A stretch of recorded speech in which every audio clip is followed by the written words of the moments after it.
Thank you, Elizabeth. So yes, I am Victoria Hoyle, and I think many people do know me.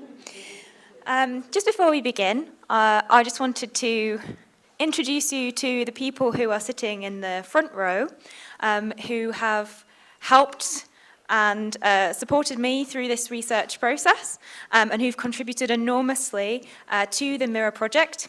And so I'll just introduce them, and then they will speak later and introduce themselves, I'm sure. So starting from the end, we have Sam. Hi, Sam. Brett. Emmanuel. Darren. Isa. John George. Oh my goodness, I'm having a... Rosie. Gosh, Rosie, I'm so sorry. I was having a brain freeze. Oh, well, I'm never going to live that one down. Gina and Linda as well. So as Elizabeth said, the MIRRA project has been participatory from the very beginning. It's brought together university researchers and care leavers to address some really important questions around access to records for care experienced people, to think about the quality, the content and the management of those records from the moment they're created to the point of disposal. And what started as a relatively narrow focus on access provision has grown to encompass a huge range of record-keeping practices in child social care. And that's an expansion that grew directly out of the discussions that we have all had as a research group. We met for the first time in January of 2018, and we discussed what we wanted the research to include, which questions we were going to ask, who to talk to, and most importantly, what we wanted to ultimately achieve. This action part of the research project has been really important to us because we wanted to generate a discussion that would lead to positive changes for care leavers and support social care and information professionals to work with them. We'll hear more about that later in this session and then this afternoon when some of our partner organisations and supporting organisations will speak.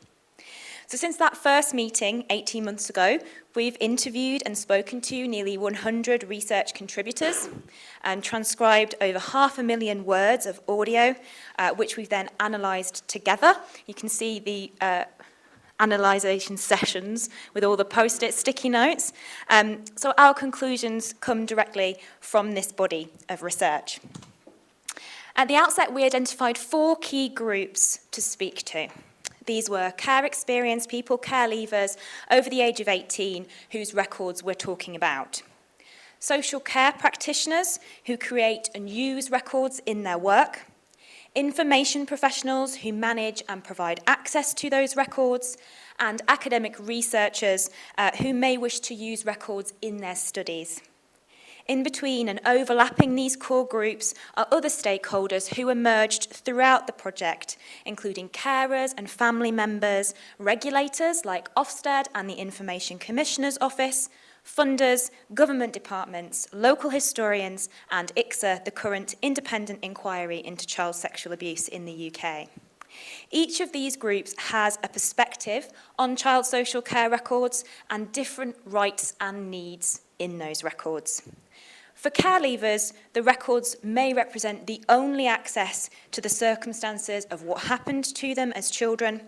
They may contain information that's critical to their identity, as well as details of their past, which they never knew or have forgotten. They have a right to request those under the Data Protection Act, as Elizabeth Denham explained this morning. So that has been the primary perspective that we have taken in the research, the perspective of those people who have this intimate, personal and unique relationship with the records. But we do recognise that practitioners and professionals also have record-keeping needs. So social care practitioners, they need records to do their jobs and to protect children. We recognise that that can sometimes seem like a burdensome and time-consuming process. Information practitioners, for them, the records are part of their organisation's account of itself and its actions. They're subject to retention schedules and they present storage and preservation challenges. And for academic researchers, the records may provide insight into historical, sociological or economic research projects. What we wanted to do was try to understand how all these different rights and needs overlap, how they conflict and where the tensions arise, which they absolutely do, where they contradict one another, and what impact they have. So why did we want to do this research? Well, in the first instance, we didn't do this research. We were inspired by the work of the Access to Care Records Campaign Group and the Care Leavers Association. Peter mentioned the report from the roundtables in 2016 earlier. It's called It's My Journey, It's My Life, Care Leavers and Access to Social Care Files. This is available online if you Google it, and I would highly recommend that you read it. It was published in 2016, and that set out the multiple challenges that care leavers face when accessing their records. What we wanted to do as a research team was to explore those further, to extend the conversation, and to think about how we might support change. So the issues that were highlighted by It's My Journey, It's My Life, I'm sure will be familiar to some of you. So principal amongst them is that care experience people's unique needs and experiences aren't so well understood when seeking access to records. The potential emotional impact of accessing records and of reading about childhood experiences that might have been traumatic or misrecorded is rarely taken into account, nor is the issue of lost or destroyed records which can no longer be viewed. Second is that both the access and recording practices across the country are highly inconsistent, with a postcode lottery in terms of service, from the time it takes to get your file to the level to which it has been redacted. Service can be inconsistent between experiences.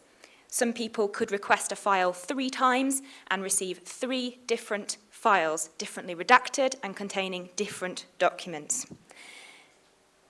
Thirdly, there's a lack of support services to wrap around this experience.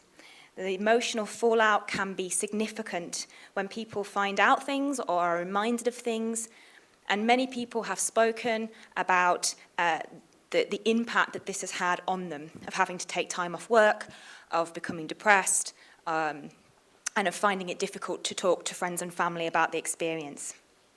Fourthly, and Elizabeth Denham mentioned this morning, there is a lack of adequate records management for social care records, both historic and current, which makes it very, very difficult to process subject access requests. Many organisations who I have spoken to don't know what records they have, they don't know what records they don't have, they don't know what formats they're in, they might not even know where the records could be found to search them. They don't know what care homes they operated or the dates that they were responsible for them. Fifthly, there's lots of poor historic information about care provision. Who was providing care in a local area? Which voluntary organisations were involved in those processes? Which homes were operating? Which foster agencies were involved? Which adoption agencies were involved? And as a result, it can be extremely difficult for an individual to even know where to ask for their records. And when they ask an organisation, that organisation cannot help them. There's a lot of boundary changes and a constant staff turnover over the last 50 years that complicate this even further. And finally, there is that lack of specific advice on how to apply generic legislation like the Data Protection Act to what is a highly charged and individualistic area in which people feel that there is a lot of risk involved in disclosing information. I think our other motivation was that we recognise that there is a strong ethical and moral imperative for this research. Many care leavers turn to their social care records as primary sources to reflect back on their childhoods, to seek justice for abuse and neglect, and to reflect on what happened to them. Records have a significant role to play in upholding a care leaver's human right to family life and their right to fair trial. In the case of one of our contributors, Susan, there's an extended quote from her on the screen, finding her records set in motion a criminal proceeding that brought an abuser to justice over 30 years after she had first reported them. She had spent over 20 years searching for her records, had been told by multiple agencies that they didn't know about her, she wasn't in their records, and in one memorable instance, you do not exist. She only discovered them as a result of the ICSA process, when the home where she lived was investigated and those records were subsequently found. Her words strike home the value of social care records. She said, "I went through them and I read them and I was crying to myself. I was crying. I thought, I've waited for so long. For the first time in my life, I was free. And it was all because of those records. It was very emotional. It was so important to me. I can't possibly explain or say how important those records were. And I think for anybody who's in care at that time and now, I think it's equally important to have them. It can finish things for them. It can end things for them, It can put things away so that you can carry on with the rest of your life." Sorry, I'm getting emotional. It's not just paper. You see to them, it's just paper, words on paper. But to the person who's reading it, who it's about, it is everything. It's their life. And with that, to add to the emotion, I'm now going to play a short film which we have made with our research team, which explores some of their experiences and talks about what we can all do to make positive changes.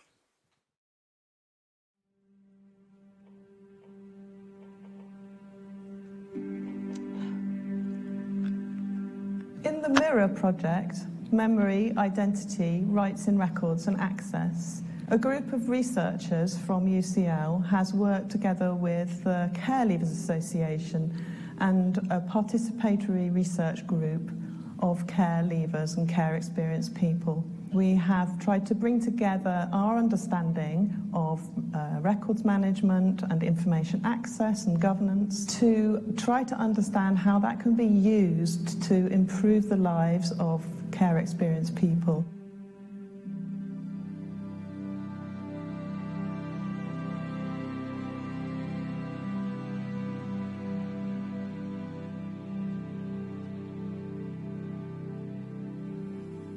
I left care at the age of 16, and it was in prison where I had about my care files. I was a youth worker at the time. I had no idea before then that the local authority has got information about me and my time in their care. I was in my 20s and I'd not heard that I could access care records. So when I found out I could apply for my file, then I immediately wanted to apply for that information. I just wanted to try and put some of my memories back together because it became all jumbled up. I had some gaps in my history, gaps in my life that I wanted answers to, needed filling in. I did want to see, like a little pattern of my past and see, how it was written.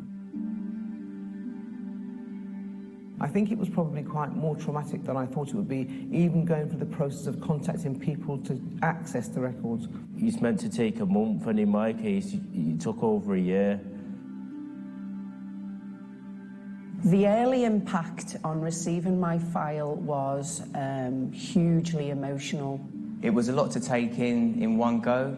I'd gone from a stage of not knowing the file existed to suddenly being presented with years and years of my life in care. I found it very upsetting, and I know that some people who've accessed their files are sadly no longer with us because they couldn't bear the information that they read. I found that it was more years down the line that it really affected me. There's so much emotional stuff that overwhelms you. You do need to put it down at some point and come back to it when you're emotionally capable or emotionally ready to deal with that.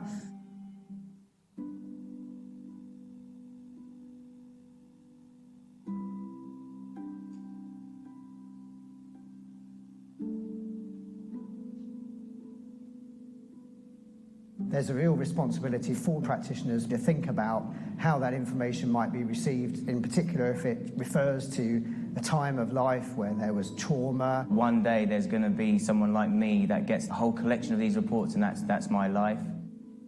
People need to be mindful that how stuff is written will impact on how that person feels about themselves. When records are written, they need to remember that this is a person. A lot of feelings and emotions are put across as if they're mine, and I didn't always feel that way. What's sad about it is that my voice is really not in that document. There's 126 pages. You have to get to page 51 before you hear me talk.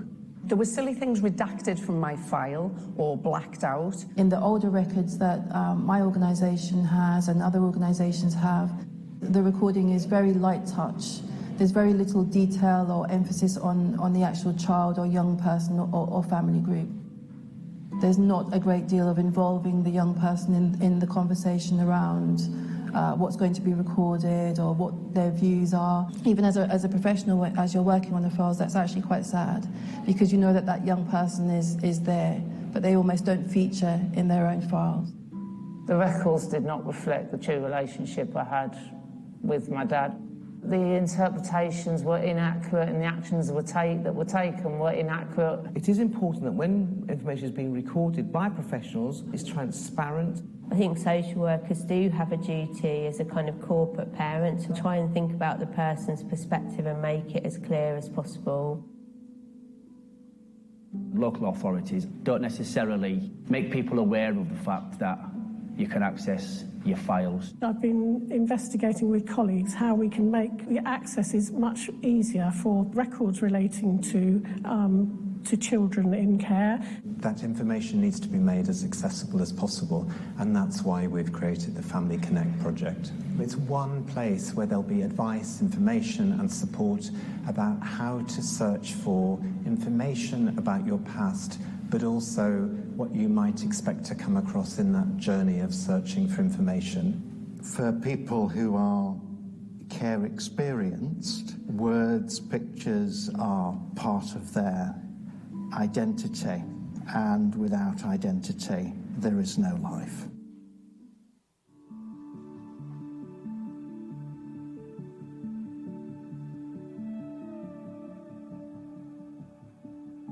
Our hope is that through the MIRRA project and through the partnerships that we've built during the course of the research, that we'll be able to make a real tangible difference in supporting care leavers to exercise their information rights, at the same time as supporting social workers and information practitioners to understand their information responsibilities.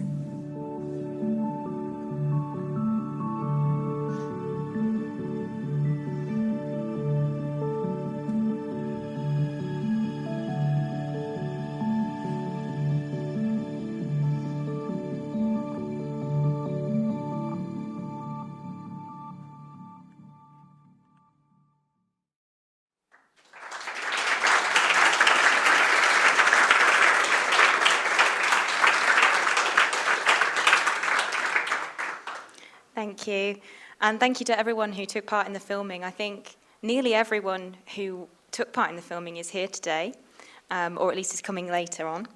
And it was a great pleasure to be part of that and put that together. The film is now on YouTube, and I will circulate a link following today. We would like you to share that as widely as possible. If you want to embed it on your website, whatever you would like, just let us know and I can send you the file information. So local authorities and organisations who look after children, whether they are voluntary or private, have a legal responsibility to ensure that certain information is captured and preserved about each child in their care. This has been true to a greater or lesser extent since the Children Act of 1948, and subsequently there's been a bewildering range of legislation and regulation that has set out what records should be created, when and by whom. Since 1989, those records, as far as they pertain to children in care, have to be kept for 75 years, and that's on the understanding that they are an important resource not only for the accountability of the care provider, but for care leavers who want to access that information in later life. I think the film makes that point very clear. But as we've heard, there are many issues with that and with the interpretation of the legislation. My colleague Elizabeth will talk more about the legislative framework in just a few moments. What results from that process of record keeping is commonly known as a care file, although it's very unlikely that it looks like this these days. It's a compilation of professional observations, reports, assessments and plans that has no real equivalent in family life, whereas care leavers may have very few photographs, keepsakes or memory objects from their childhoods. If and when they request access to their records, they're confronted with this product of a bureaucratic system that has analysed their every action. As Australian care leavers Jacqueline Wilson and Frank Golding, who's here today, have observed, this is a scrutinisation by official gaze. It seems like a form of surveillance, and I remember John George memorably saying to me in his interview that it was a little bit like being under observation by the Stasi, which, at the same time, it may be a good thing about having been in care, as suggested by other contributors to the project, for whom it may have provided access to the minutiae of a daily life from 20, 30, 40 years ago. Accessing your records in adulthood is often a catalyst for reflecting on the experiences of care when you're confronted with the decisions, opinions, and judgments that have been written about you. I'd now like to invite any members of the research team who would like to contribute to share their thoughts on the research and the experience that they have encountered. Would anyone like to go first? Darren's studiously on his phone. He's not looking at me. Do you want to go first? Darren's going to go first. Do you want to? Yeah.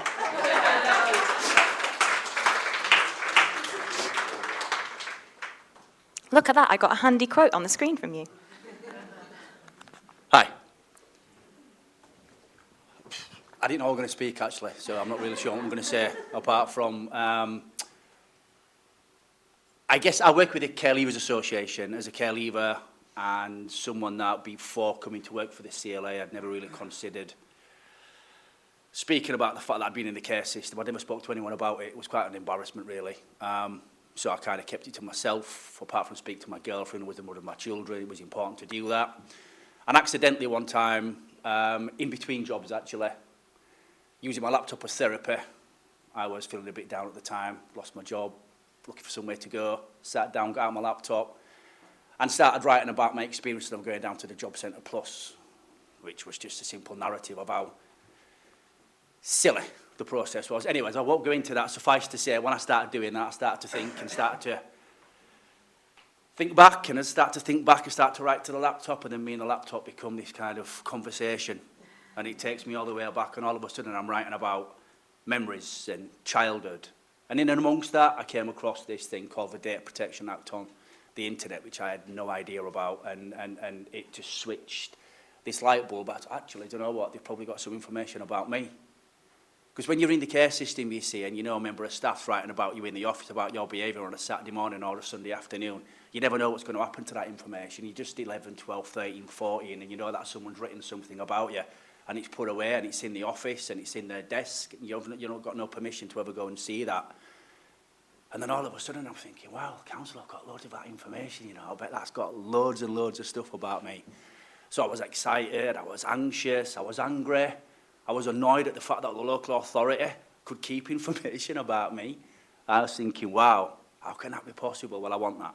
Immediately want that information, so I made an application. But the application didn't go anywhere, and I just simply didn't get a response. So I followed it up, and when I followed it up, I had to speak to several different people in the local authority before I could find somebody who knew what I was talking about in terms of how to access my files from my time in care, because nobody in the council knew. Until eventually I spoke to a receptionist on their contact centre, and she knew that I should speak to somebody in the data protection team, and she put me in touch with them. And when I got in touch with them, I was just treated like I was a nuisance, just this bureaucratic exercise. And I made the application. Didn't send a letter. I had to fill out a form that they dictated I should apply through. And that form was very bureaucratic. The relationship with the local authority wasn't there. I didn't have no idea of what was going to happen, how long it was going to take for it to come through, how I was going to receive it, if I had to go down and speak to someone, see a social worker or anything.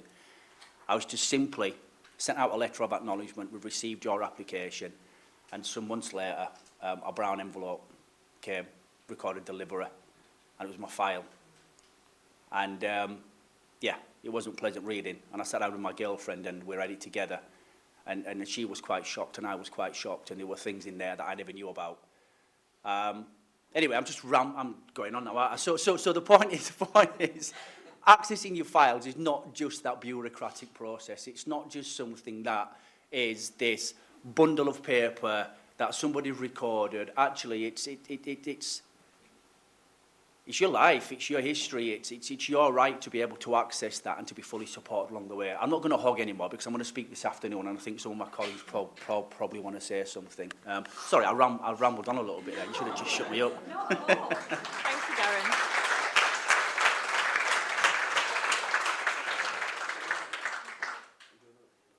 Who's going to go next? Go on then. Gina. Oh, you're in the order that I put you on the screen. It's awesome.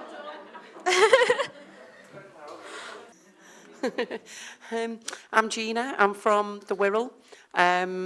Firstly, I just want to say 2 years ago, I received an email, I think it was from the Reese Foundation, lots of information about different things regarding care leavers, but one of the things was the MIRRA project asking for care leavers who were willing to come along and take part in this research. And I'm a big believer in turning your negatives into positives, so I couldn't wait to get involved. I really felt that putting what I'd been through in my childhood and my past was able to be put to some really good use. And being part of this project for the last 2 years has been absolutely fabulous because other care leavers, you'll probably be with me on this, you feel that we're beneath society somehow, we're just a job to someone, and this made me feel really important, like my story is worth telling. So with that, I'll get to the actual story. So I was in care between 1972 and 1990, in and out of care, 5 different foster homes, 3 different children's homes, and a hostel. I suffered from emotional abuse, very, very screwed up as a child, which I took into adulthood. Again, feeling that I was beneath society and not really worth much. When I was about 26, when I'd left care, I very quickly made my own family because I was craving love and craving attention.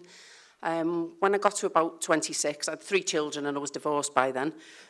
So things didn't go well. Made a lot of mistakes in my quest to find a lovely family. I had been back to my mum. The contact was always on and off with my mum. Didn't have any contact with my dad at the time.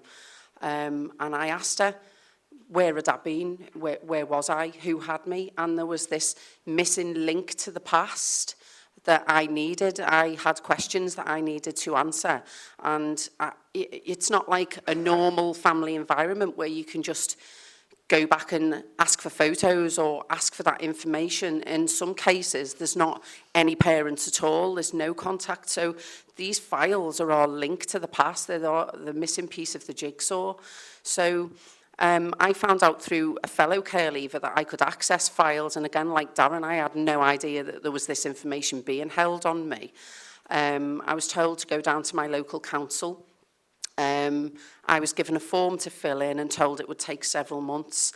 And what I will say is, I think I was one of the lucky ones who had a good experience receiving my file. I know that's not generally the case, and everybody should have the same experience. But anyway, I applied for my file. Lovely lady called Julie, I'm sure she won't mind me mentioning her. She became personally involved, and I got a call asking me to go down to a local family centre where I could read my file, and she sat with me and supported me through the whole process. And when she brought the file out, it was like 2 huge big brown files, 2 separate ones. There was like medical documents and hospital things like that, and then there was the social services side of things. And I remember feeling quite daunted. She had post-it noted my file with things that were sensitive, things that I may not have remembered, and they'd come back, like dormant memories. And anything that was sensitive or upsetting, they'd been marked. Now, obviously, a file this big, not going to get through it overnight. Read through a chunk of it, and then you've got to, like I said in the video, there's emotionally, you need to be ready to process that information, and you've got to put it down at some point and come back to it. But the social work, am I rambling? Yeah.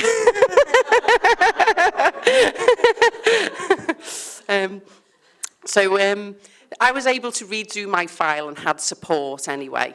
And from that, this lady, this social worker, had said to me, I've read through your file personally, and she said, I was really upset, and I just want to say to you that it wasn't your fault. And one of the things, I'm going to cry in a minute, I always do, don't I, get up all emotional.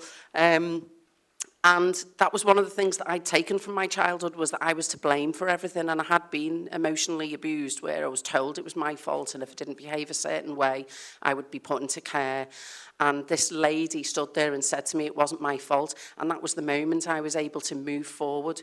So what I want to say is getting this document is so important to enable us to move forward, and to let us know that we are important, and that's our missing link to the past, and how it's written down is really important, because 20, 30 years' time, somebody's going to come back and read that information. So there we are. Ramble over.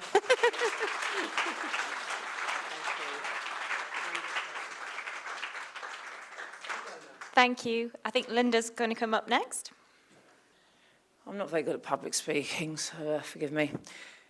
I've spoken on the video about the impact of accessing my records, and you've got my case study. I want to say a bit about the actual day that I was taken into care, and how my memory on that day and my records reflect how unfeeling this was handled. I remember my headmaster coming into my class at the end of the day saying, "Great news, Linda, we found you a new family." I thought, what are you talking about? I already have a family. I don't need another one. So I didn't have a clue what was going on. I was only 7. And I did feel like I was being kidnapped. I mean, I wasn't being kidnapped, but that was how I actually felt at that time. On the journey, the social worker seemed to think that I should be very excited about this new family, and that I should be asking whether they had a dog or a cat and all the rest of it. And I was like, well, are my family dead? Is my dog dead? Why do I need this new family? So where am I going now?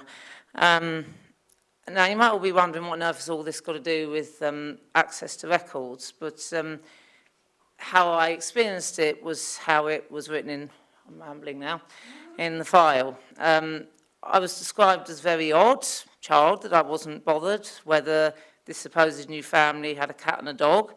She seemed to think that I should be finding this whole experience very exciting. You can't use language like a new family if a child already has a family, whether that's good or bad or indifferent or whatever. It's not a new family. It's like this forever family phase I can't be doing with, because you are discounting the birth family, and whether that child loves their birth family, hates their birth family, whatever, you can't use language like a new family, because it's not a new family. When I got there, their own children being children, were trying to console me with their own teddy bears and all the rest of it. And I didn't want their teddy bears. I wanted my teddy bear that the social worker hadn't even bothered to even collect for me. I literally was taken in the clothes I was in. And in my file, I am described as an ungrateful child for not appreciating their efforts to cheer me up. Reading all this years later makes you feel like you were odd, responding in a very odd way when in fact I was responding in a very normal way. But you still feel you are odd, wrong and at fault. And I remember that day as clear as today. My last placement was a children's home, which was the best placement. And when I say that to people, they look at me like I've grown horns. Because I suppose they think of Oliver Twist and cold porridge and all the rest of it. But in comparison to my first 2 foster homes, I would say that children's home was my saviour. The tone of the records changed completely. For the first time of reading 3 years of notes, there was positive things.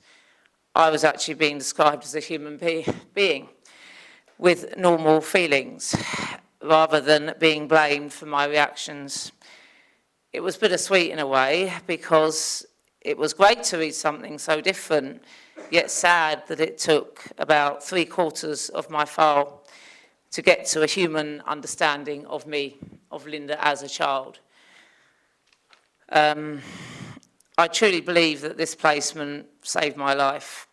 And had I not gone there, I don't think I would be here talking to you alive today, because I think I would have killed myself, ended up in an institution, or I don't know what. But I do not think, had I not gone to that last placement, I would be here today. And that's how different that last placement was in comparison to my 2 first placements. And when I got the notes for my last placement, I actually doubted whether they were mine, because the tone was just so different. So when you are writing about children, please remember that when they read this 40 years later, we are children, and children are not odd. And yeah, I'll stop, because...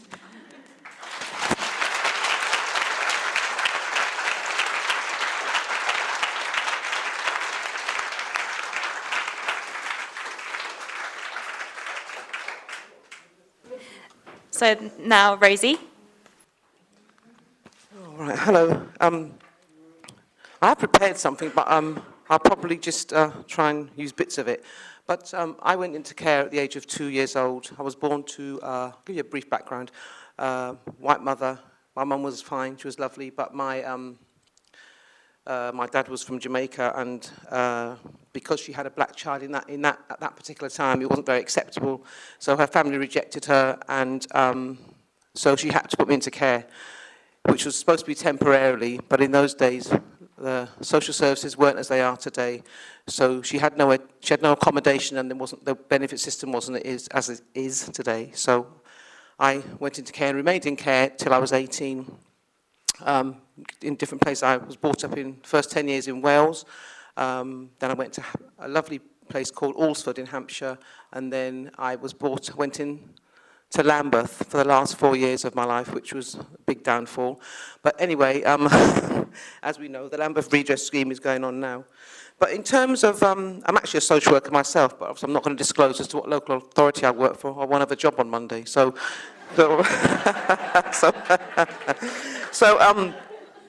you know, one thing is about the thing I'm thinking about how I became involved. It was Darren, I think, that contacted me initially to get involved with this project, and it's been a wonderful experience. And I've been honoured to work with everybody, all of you, and Victoria's been.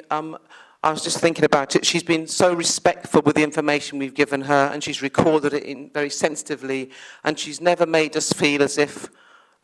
She's almost recognised it. She almost feels our pain sometimes, you know. And I think one of the things I've always experienced in my life is I've always felt I don't want to be a victim. So I've always gone the complete opposite way to prove that I'm not a victim. But of course, if I'm being honest, we're all victims in our own way. And of course I've been a victim, and I've had many, many struggles in my life as a result of being brought up in the care system and maybe not being listened to. I wouldn't say my experiences were terrible. I was happy in Wales. You saw pictures of the property that I lived in. It was a big house, so you saw that. So I was brought up like an English rose, but I was just the wrong colour. Never mind. I just want to say that, you know, to go back to the access to records thing, it's been really interesting because, you know, I'd never really thought about it, really. I accessed my records, as you can read in the information, some years ago, and I referred to it as being a very arduous task because it took so long. And in fact, the files remain under my bed, and I've read bits of them, but I actually don't want to read them. And I'm actually presently involved in the Lambeth redress scheme, and I was asked recently by the lawyer who's representing us, do I want to see my Lambeth files, because she has them, and I just said no, I'm not going through that process again, so they can stay where they are. But it's quite interesting, because obviously having been a social worker for years and having prepared files for redaction myself, I think that, obviously I know there's a need for stuff to be redacted because of legalities, but I think that local authorities need to stop being so concerned. I think that gentleman over there mentioned earlier on about the concerns that local authorities have about giving information, people reading information. I think the thing about accessing records, it should be young people, children in care, and people who've left care, should be made to feel that it's an important part of their life, and it's perfectly fine for them to access their records. It shouldn't be seen as, oh God, here we go, quick, what have we got to hide? which is why they're so heavily redacted. When I first saw my files, which was many years ago, there were 4 big black folders. When I got my files, it's now a box this high and this long. So some of the stuff, and when I read it, I didn't have a bad life in Wales. I quite liked it. Obviously, as a social worker, I can look back and see I was troubled emotionally because I was separated from my family. But I'm able to look at the positives about it. It was a countryside, we went horse riding. I can't really say it was an idyllic setting, and I wasn't really ill-treated, if I'm being honest. I wasn't understood and I wasn't listened to, but I was fed and clothed and watered and got my camaraderie from the other kids. We all supported each other. There were 30 children there. But just to go, I don't want to go on waffling on. We've all said we're waffling. See, we're all made to feel like we waffle when we're brought up in the care system.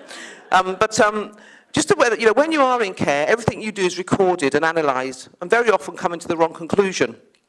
And this is often in people's files. We must remember that once information is recorded and a reputation has been given to a child or a person, it's very hard to shake that off.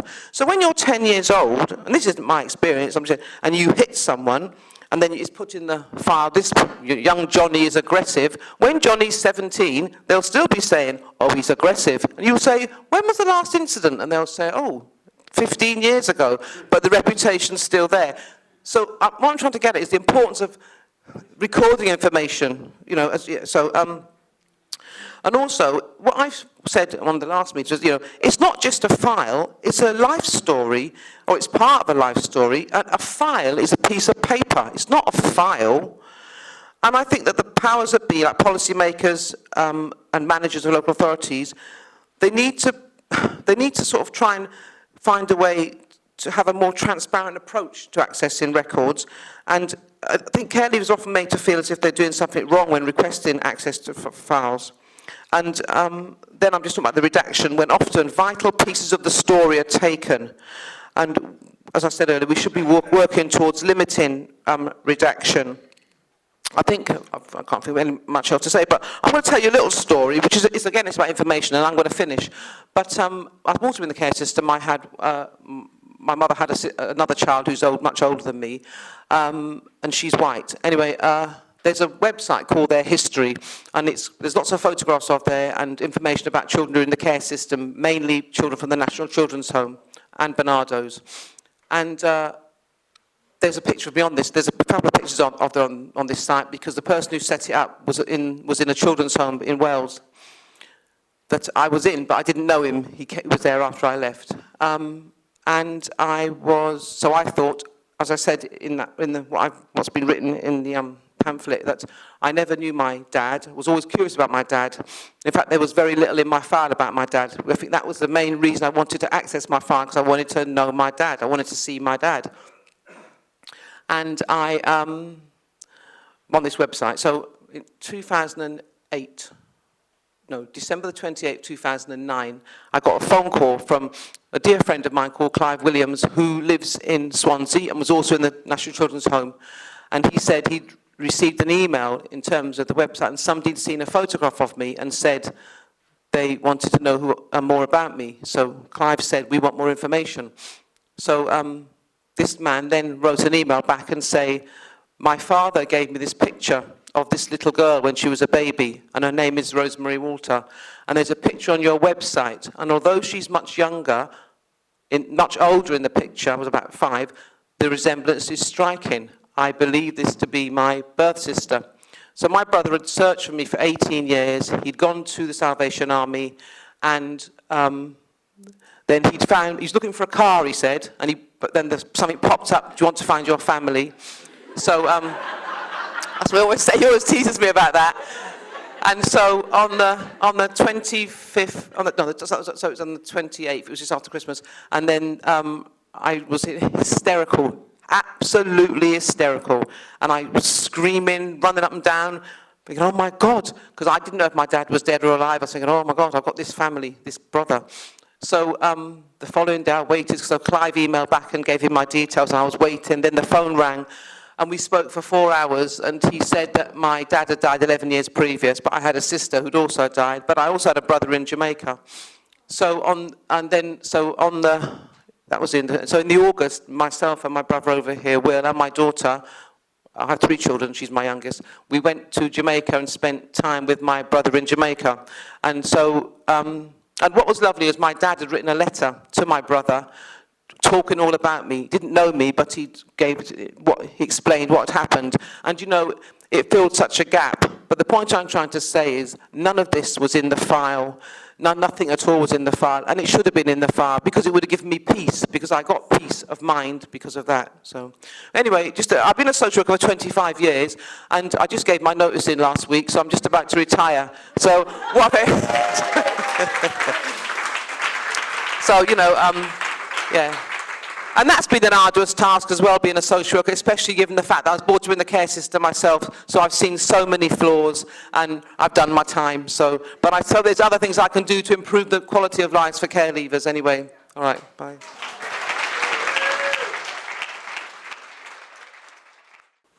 Hi, I just want to say thank you to everybody involved in the project.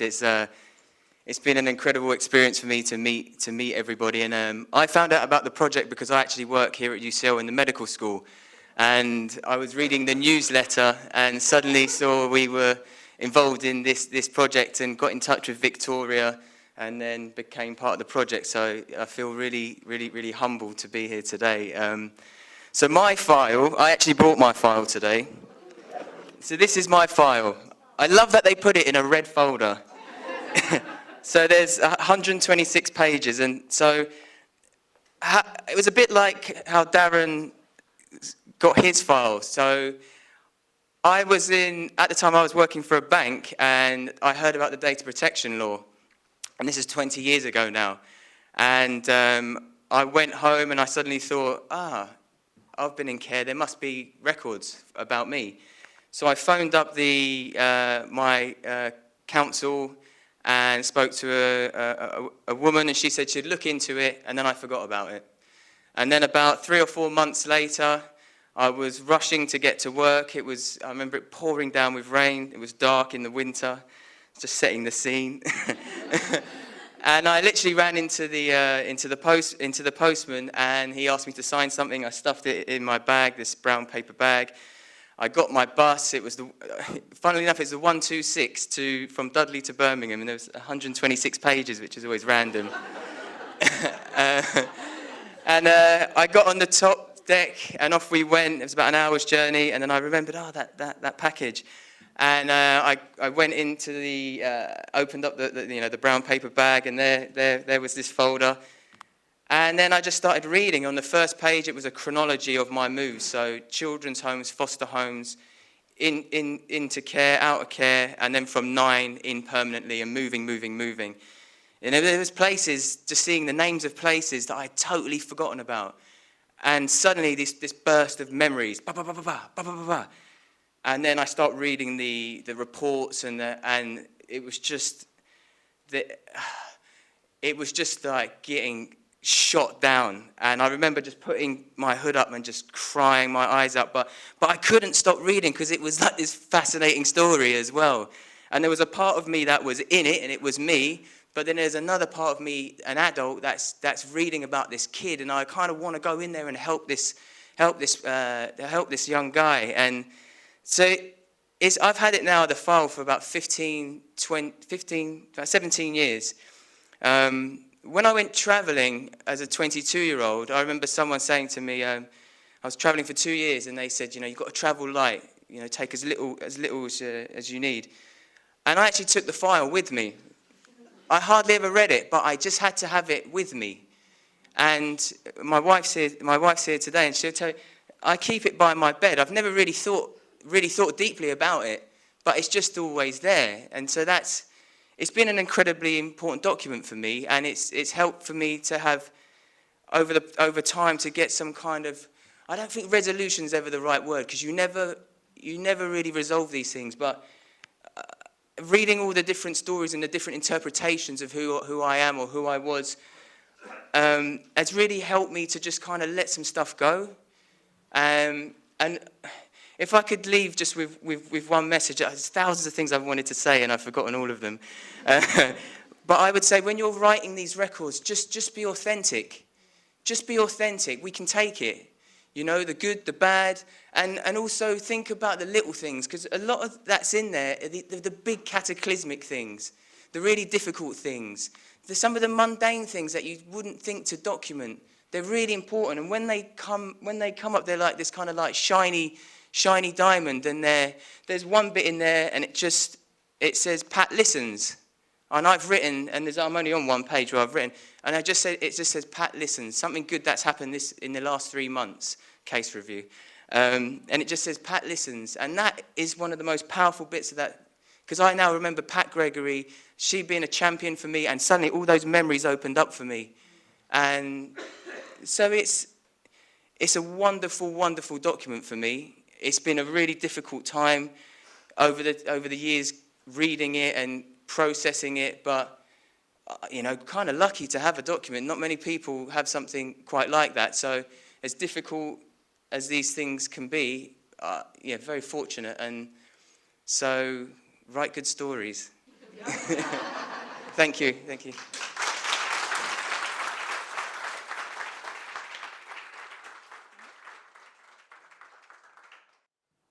Hello, so I'm Sam Davey, I'm from Manchester, work for the Care Leavers Association.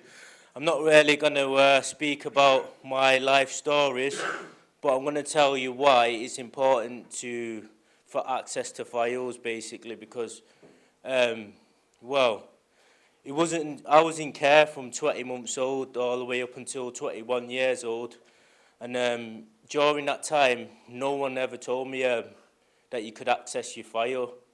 And growing up as a kid, I never knew who I was. Like, I didn't know nothing about my inheritance. I didn't know where my dad was from, where my mum was from.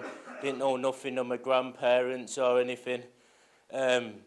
So obviously that's a good reason why it's good to access your file, because obviously it gives you your identity, really, innit? And obviously, like, the way I found out why I got put into, I didn't even know why I got put into care. And when I found out I got put into care, I was in prison, you know what I mean? And it wasn't a nice time. And the reason they told me why I got put into care is because my son was born while I was in prison. And they used my care experience as a negative factor to try and stop me from seeing my own child. You know what I mean? And that happens not to a lot of care leavers, you know what I mean? And it's just wrong, I think. When I was in care, yeah, I never knew why my dad wasn't in my life, yeah, and I think if someone just put in my file or told me why my dad wasn't in my life, yeah, because he was obviously was a violent man and he was alcoholic and he had some wrong beliefs is the reason why, but I never knew that, you know what I mean? So I think when you're putting these files together, that it'd be good to like see why these people have been taking out your life and stuff like that, you know what I mean? And you just got to remember that someone's going to read it at the end of the day, innit? Like, obviously in my file, yeah, they speak about me negative because I was an angry young person, you know what I mean? And like, I was just a little kid, mate, torn away from my family, you know what I mean? If someone showed me love, yeah, I wouldn't have been angry, you know what I mean? But that's what the care system's missing, it's love. No one wants to give these children love, yeah? And like, without love, yeah, I work for probation now in the Care Leavers Association. I've had to do child awareness. Like, if a child suffers from neglect, they can end up with learning difficulties, you know what I mean? So the care system definitely needs to give love to these children. So, yeah, that's just all I wanted to say. Thank you.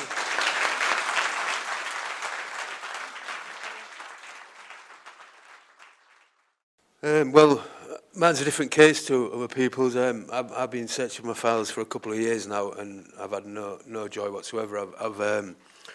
I've applied to 5 different councils. There's been no record of my time in care or my time under the authority of the social services. I went into care from the age of, well, I was involved with the social services from the age of 10. I was put into care from the courts. I was remanded into care because no school would accept me. I was considered kind of like uncontrollable. But I was just a bad lad, really, I think. But I had dealings with child psychologists, child adolescent officers, probation, social workers, intermediate treatment, all kinds of studies when I was young. I experienced detention centre twice before I was the age of 16. I ended up in prison, youth custody, and that's where I found out about being able to apply for my care files through Darren. Became a volunteer with the CLA. But I think it's important that the files I don't know about now. Now I think it's more digital. In the 80s, I think it was more paper, and I think if they have been destroyed, maybe there should have been a paper trail or some evidence that it has been destroyed. You know, I mean, I had help from Uden, from Bernardo's. I mean, I've searched quite far afield for these files, and I was. It's a lot of years have been lost. Memories are all jumbled up. I'd like to know what the child psychiatrist had to say about me. All these kind of things. It's quite confusing not having the files. Yeah, so I think what we need to do is kind of make sure these files don't get lost or keep them, you know, not in the, like I was told this morning, probation officers, you know, they'd empty the office and they'd take the files and they'd put them in the garage and they'd sat in the garage for 25 years, and, you know, that's somebody's life. Yeah. So I'm still having trouble trying to find my files, so, yeah, I don't know what else to say, but that's about it.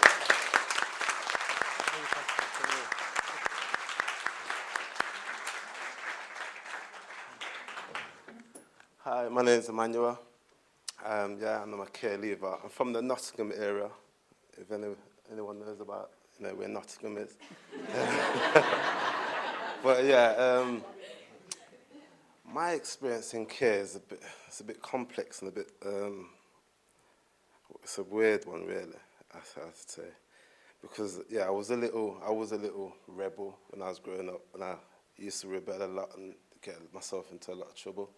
So I was remanded into care through the local authorities, and at the time thinking it was going to be, you know, a good thing, me going into care, even though I'd been brought up in a big family, a loving family and stuff, but found myself obviously going through the court procedures and stuff and being remanded into care, thinking it was going to be a better, you know, a good situation, you know, better future, whatever, or learn me some rights and stuff. Well, it was a negative one from the jump, from the start. Basically, with being physically abused and being told to beat up the people that they were sexually abusing in the care system and stuff, and having ran away and telling the police what was going off at the time. They weren't listening. They just put me back in there and fobbed me off basically. And that was that. And I remember one time I was moved to a care room in Mansfield. I don't know if anyone in there knows about Mansfield. So, yeah, from the day I was in there, I think it was the next morning, I was just racially abused straight away. Told all sorts of names and stuff and asked to get out and find my own way back home. So I was a bit confused, like, what do you mean, like, find my way back home? I've been put here through local authorities. Why do I need to find my way back home? You're supposed to look after me and stuff. So it wasn't until I spoke to one of the care leavers who basically made the journey on foot a few times back to Nottingham. So I remember saying, listen, like, you better not be talking no F, you know, like, is this the route, like, left, right, and a straight road? He went, yeah, listen, I've done it before, seriously, that's the route. So,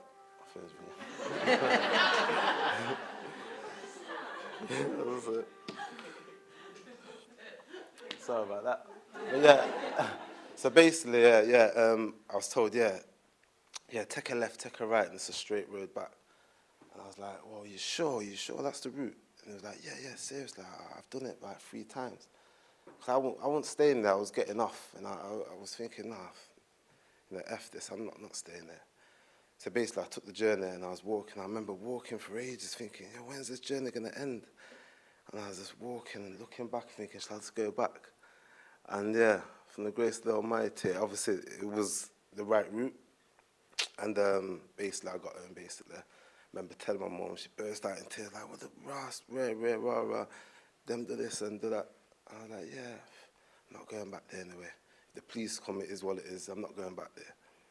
So that was a little bit of the journey, basically, being in care, the negative side of it. There wasn't even no positives, basically, other than me growing up the way I am now and trying to seek better and do positive from all the negative situations I've been in, basically. I've been thinking of writing a book, basically, of my past and stuff. So I'm seeking a ghostwriter, basically, because when it comes to writing and stuff, yeah, it's a bit technical, but yeah, so it is a beautiful story, basically, and it is, even if it's a negative one, it is something that needs to be out there, and people need to be aware of about these, situations of people being in care, and especially in my situation, there's a lot more care leavers like this, basically, that have gone through a lot of negative and not really said anything about it. They just kept it inside, basically, and I don't think that's right. I think, everyone needs to tell their story and everything needs to be out there so people can do better and be aware of, people's situations, basically. So, yeah, pardon? Yeah, I have accessed my records. I did, yeah, sorry, I forgot about that. But yeah, I did. Yeah, I did. And it was only a little bit. Obviously, I know there was a lot more to it, a lot more to it. But at the time, I was putting in a claim, basically, regarding the situation I was put in. And it was my solicitor who told me to basically access it. And because I was in prison at the time, I had to go through a wing officer who had to identify me as the person that was sending it to. So that got all done and everything. And basically, when I went back to my cell, I'd just seen a little brown envelope on the floor. There was no additional support or anything like that. I just dealt with it in my own way, and the best I could. And then I moved on to an open prison, which I gained, through trust and through, me being disciplined and stuff. And I met Darren, my good mate here. And I just filled in a form basically regarding, I'd never seen it before, regarding have I ever been in care and stuff. So I filled it in to my best ability and stuff, and then that was it. Then I met Darren, and I stayed in the group ever since, helping a lot of care leavers access their files and stuff. And yeah, I'm here today, holding fort and keeping strong and keeping the faith. And yeah.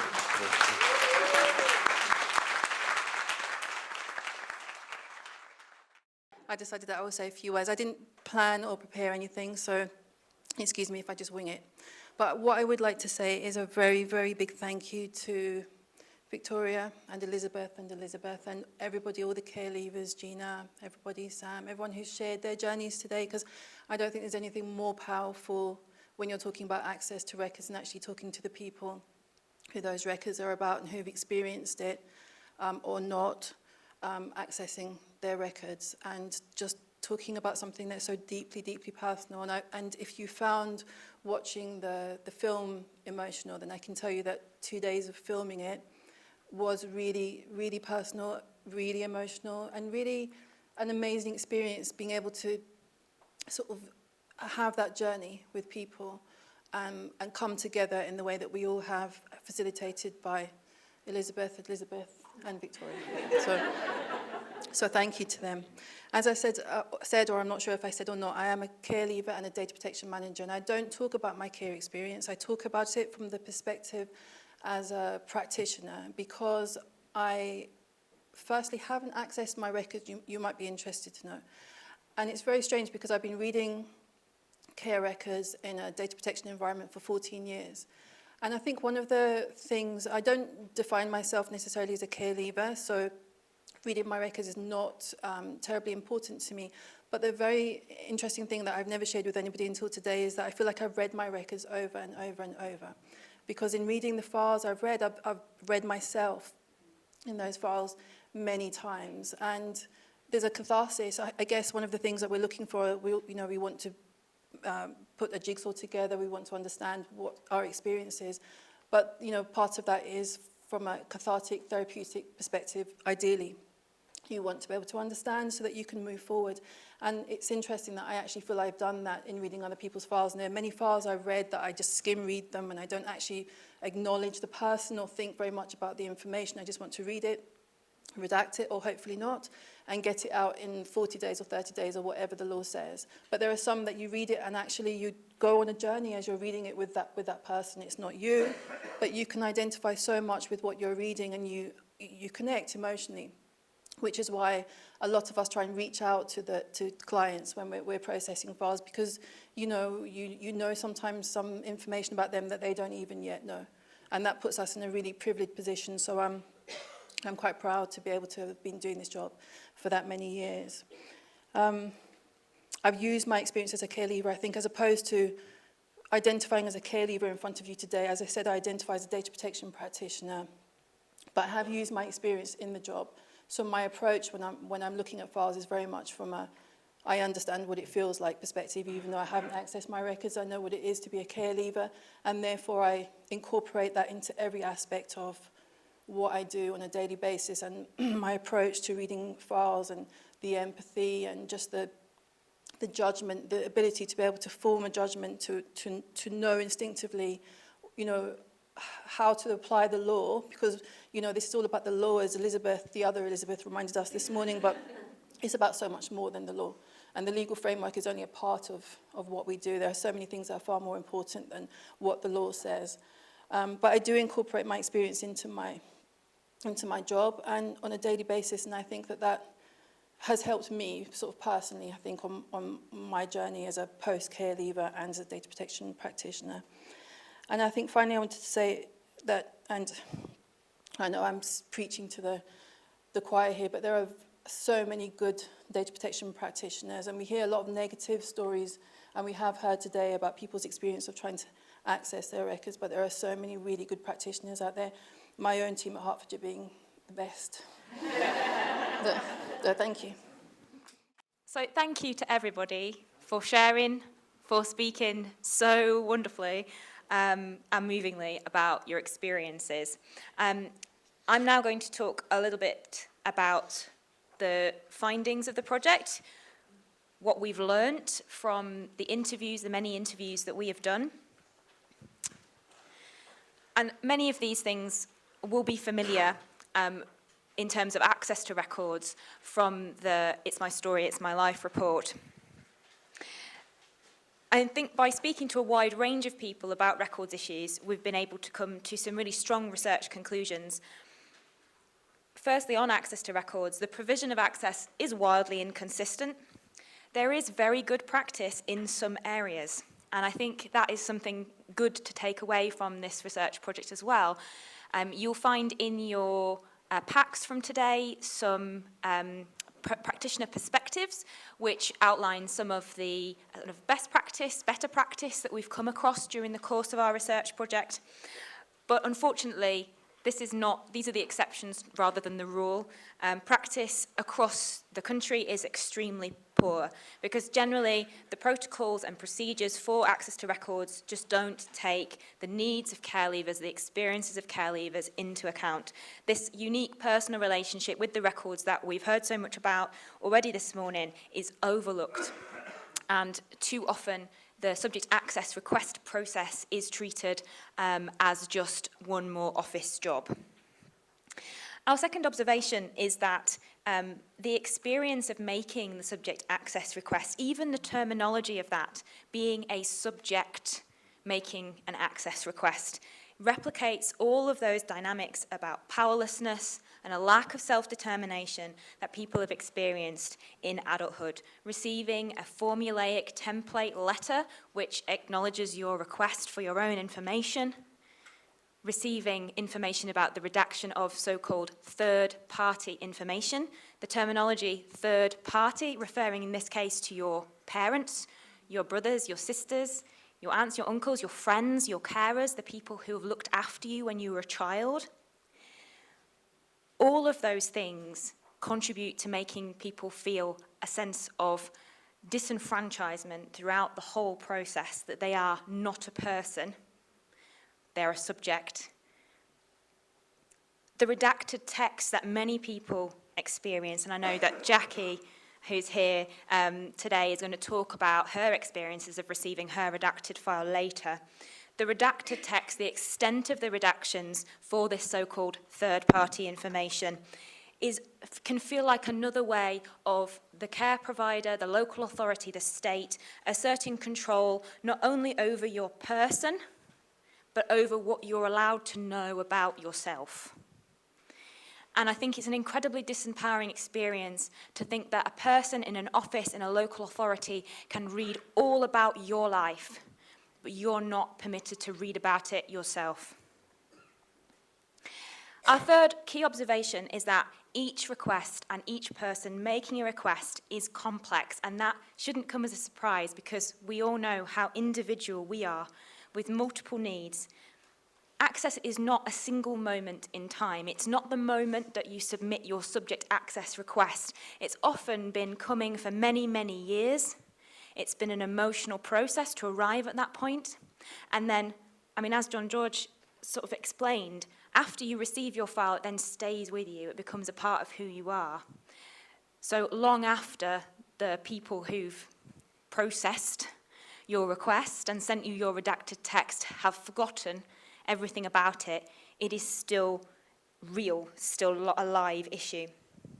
An understanding of the records evolves over time, and it can lead to questions and follow-up, in some cases decades later. I think, finally, in terms of access to records, we suggest that our research does highlight the inadequacy of the current legislative framework and the need for a greater understanding of rights and responsibilities of all parties involved in the process. But I won't say too much about that because Elizabeth will in a second.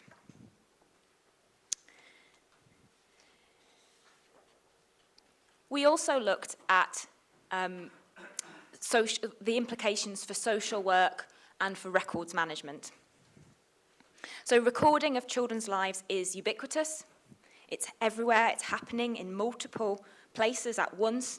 And what we found in our research is that it's very often focused on risk, on the implementation of systemic recording systems that help to manage and monitor an organisation's liability, and also that respond to the needs of the courts.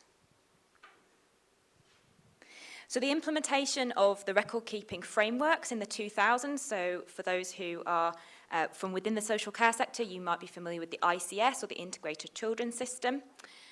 With that and the rise of digital systems, there's been a dramatic increase in the demand for information, but not necessarily the recording of records about people. A demand for information to output as statistics and to be used in court proceedings to monitor the performance of social work departments and to be inspected by Ofsted. That has been seen perhaps as a distraction from real social work, where the record has become divorced from the kind of meaningful personal narratives that people are often seeking about their lives. These digital systems that are in use have generated new record-keeping practices, standardised, structured recording. Some of the experiences that people we've spoken to will have had in terms of the language that's been used in their records and the inconsistencies in their records, those problems might have been solved, but other problems may have replaced them. So, for example, checkboxes and tick boxes, word limits on record-keeping systems, not being able to do one part of the form until you filled in a previous part of the form, copying and pasting from one place to another. We saw some examples of records where siblings' files were just copy and pastes of one another. So it can feel like an administrative and bureaucratic task, which feeds this kind of tick box culture.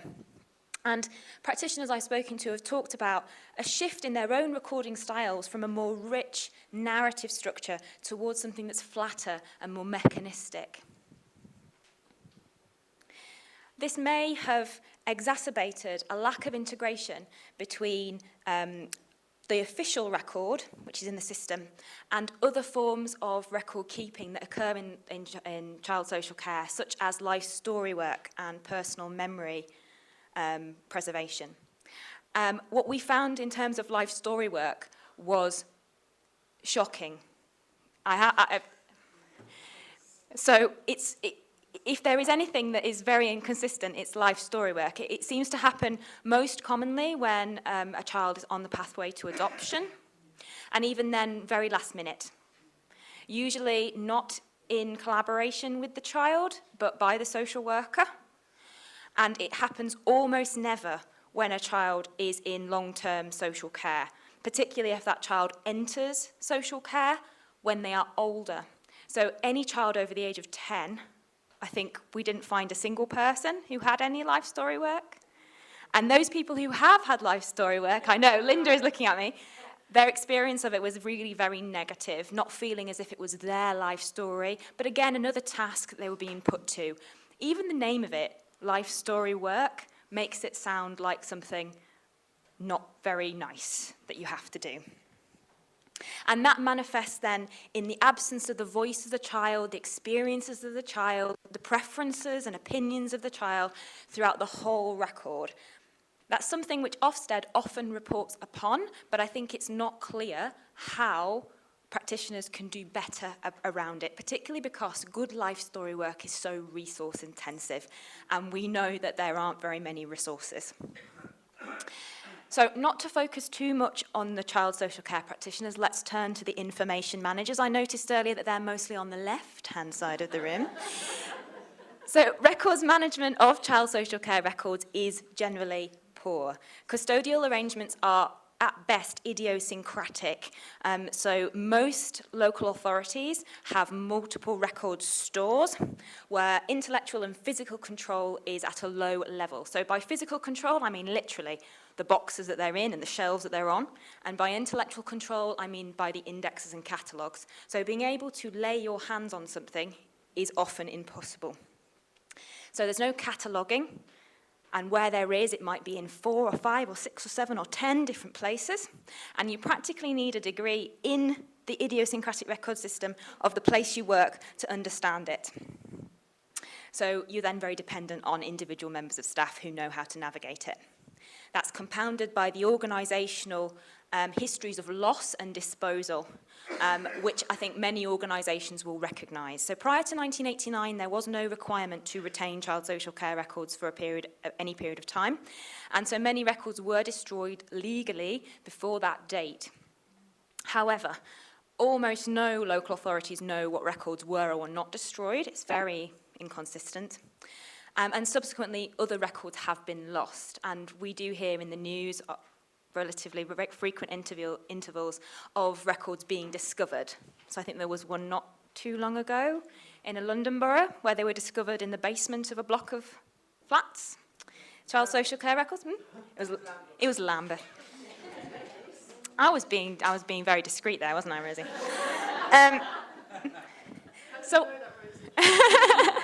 So all of this does lead to confusion about where records are kept. It makes it very difficult to apply the retention guidance. If you don't know what you have, how do you know how long to keep it for? And it leads to a lot of the circulation of a lot of mythical stories. If I counted up how many care leavers I've spoken to who have been told that their records were destroyed in a fire or a flood, I would be surprised to learn that there had been so many fires or floods. So again, some of these problems do stem from legislative and regulatory problems, which I alluded to earlier, and I'm now going to pass over to my colleague, Elizabeth Lomas. We'd just like to go through and just raise a few more points in some of our outcomes and actions. So the legislation's been mentioned quite a lot. There's a myriad of legislation that exists. Obviously, it's all come into force with the intention of doing good things on the ground and changing what happens on the ground. But at the moment, it isn't functioning in a cohesive way, which helps both the people with these kind of rights, who should be getting access to their records and putting that human centre, the human need right at the centre, what should be happening. And I think that really comes to fore when we hear individual stories and testimonies as to where the legislation actually isn't having the right impacts. It is a myriad of legislation, so the people that are working with this, the social workers, the data protection officers, and records managers and archivists, really have an issue working through all of this. So we're hoping that some of our guidance will help to simplify this. But also it has a kind of impact on the way that people work, that it's made them reach towards kind of a compliance culture of tick boxing. So, you know, not recording the things properly, not just recording the minimal amount, but also in terms of thinking about when they do think about this controversial issue of redaction, it kind of creates this kind of umbrella of fear. So when you look at that and you're faced with that in your job, it kind of creates this reaction where actually you might forget what this is meant to be doing. It's meant to serve society and deliver a good service on the ground to individuals who really matter. We call things care because they are meant to be caring, but the reality of how they're translated is, you know, problematic. So the legislation can be changed, and obviously we've got to be realistic about that, but that's something to think about through time, and it has changed. So Graham Gaskin had a big impact on the legislation in this country. So he was someone who was in care in Liverpool, and he was a victim of abuse, and he brought a case to access his records because of that abuse and to also get the real picture of what had happened to him as a child. His case went right up to the European Court, and it took a decade, in fact, to be resolved. And during that time, though, his case did put pressure on people to rethink about how they made information available. And obviously the data protection legislation came in. So Gaskin did have a real positive effect. And there's been other changes that are significant to thinking about what we're doing. So people who have been adopted now have their own piece of legislation, which means that when they go to access their records, they're supported. There is a kind of social work service that they have to engage with, which supports them through the process. And in that context, there's much more discretion about what is shown to those individuals. And actually, you know, there's very little difference in terms of the needs between someone who's been adopted and someone who's been in care. So that's something to give consideration to. I've also put on there another piece of case law as well as the Gaskin, which is Pete, who spoke up in the audience's case, Darren versus Dunn, which again made a difference because now if you access and you're trying to get access to your file through a solicitor for legal reasons, that trumps privacy considerations. So Peter's kind of work has also changed processes and practices and what happens. So we can change these things, but they're not easy. So the other thing is to work within the law and to provide better best practice. So we're looking at that around improving subject access requests, and this really contentious issue of redaction, which is one of the real tension points. I've put up a quote from Jackie. I think that document really does actually evidence problems. If you get a piece of blank paper, virtually blank paper, you know, why have they given that to you? They would say it's about transparency, trying to show you where they have removed things. But it's hugely problematic, and other people who've spoken, our participants, have had things like their party invitations that they've been invited to with the name of the child whose party it was taken out, names of their own parents taken out.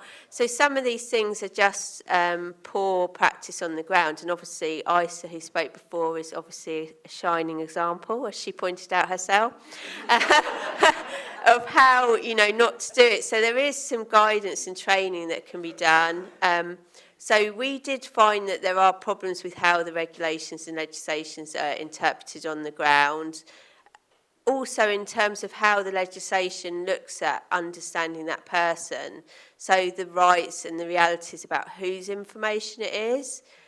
Is it the organisation's information? In the Gaskin case, the judge actually said if that material is on a file that has been created for that child and the support and guardianship of that child, it is the child's file, you know, it is their material.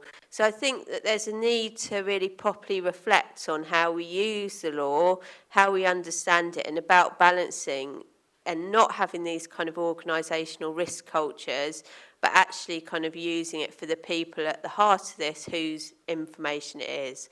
So obviously, as a result of this project, we're trying to create better practice, better training. It's had a huge impact on people that have heard our participants speak and give their testimonies. We have wheeled them around the country to the extent, and people have fed back to us, it's made them rethink what they do. You know, think about if they're disposing of something, should they be disposing of it? Don't just look at the retention period, look at what the reality of that might mean for someone who's not had their file, you know, so like Brett. We made the film because actually there's only a limit to how many people and how much travelling these people can do, although they're excited about the prospect of international work. So we made the film to kind of identify that, but we're working, and you know, we've joined up and worked with others who've actually come before us, so the Care Leavers Association and Family Action, trying to provide resources that will better frame and give people support and guidance about the fact they can access information, but also where to access it. So Family Action are working on the website materials, and BASRA are working on materials. So we're working with partners to provide better guidance and support for people, and trying to bring that all together, and to keep on this journey together. We're also trying to influence the policymakers and the people that can help us. So we've looked at things like with Ofsted about tell us where there are examples of good practice to try and encourage that good practice. Looking at working with ICSA, we hope that ICSA will make strong recommendations about record keeping. We hope that when they lift their moratorium that has prevented people from destroying things, they will make a firm recommendation that actually things still need to be kept. Don't just dispose of the things. We've had the Commissioner in today, and we very much hope she will be engaging with us. We've spoken to the Commissioner's office in Wales, where social care responsibilities devolved to, because it's possible that if we were to make legislative change, it could be easier in Wales. So this is a kind of international issue that we need to make progress where we can in order to improve standards where we can. And obviously we're working to support the Access to Care Records campaign group. So we're working on these things, and we're trying to provide better guidance about record keeping from scratch. And in your packs, you should all have our principles on record keeping. The first principle is probably the most significant, which is that actually, you know, this is the information of the children, and they should be involved in creation of these records. And it should record their whole journey and experience and put them at the centre. And that's really, really critical, and everything else has been built from that. And in terms of thinking about how long things are retained for, don't just think about the law and backing up the organisational position. It's about thinking about those people's needs through life. If you're a parent with children, you don't just ditch all their records and photographs when they leave home at 18. You have these kind of ongoing guardianship responsibilities, and we would like to see those kind of guardianship responsibilities through the course of people's lives taken much more seriously. The right to have a photograph, the right not to have your siblings removed from the photograph, the whole kind of rights and responsibilities through life with the person's voice at the centre of the record, the systems being designed to allow that kind of access through life with easier process. So we'd like to kind of shift record keeping practices to think about the well-being, identity and personal history as the core of all these principles and the systems. So it's a participatory record keeping process. This is quite an organisational kind of shift for people to think about working in these new ways, but we really believe that it's the right approach. They are the parenting guardians of individuals, and they ought to go about this in a more kind of guardian parental way, and we hope that we'll be able to engage the Commissioner with this and the fact that it is a fundamental human right to have your memories properly recorded from your own real lived experience. So we hope to work more, and obviously we've still got a journey to go to achieve this, and to collaborate nationally and internationally. So I know that there are people here from Scotland, Ireland, Australia, New Zealand, and we've also got people that we're looking at working with in the Netherlands and Canada, because we'd really like to see this as a kind of human rights issue, and we hope that the United Nations will make that the case, and I know that the United Nations are looking at making some recommendations, and we're hoping to input into those to make records, the understanding of how significant records are, more visible, and we'd like to kind of look at designing digital systems. So we're not promising to do these things, but we are going to keep on a journey to work with others, and there are other very committed partners in the room, and trying to look at this as the kind of international issue that it is, to improve things for children who experience care today in all kinds of care contexts. And, you know, we're really grateful for everyone coming today and for all of their input. I just want to thank all our participants for this morning for their fantastic contributions. It's absolutely fantastic. Thank you.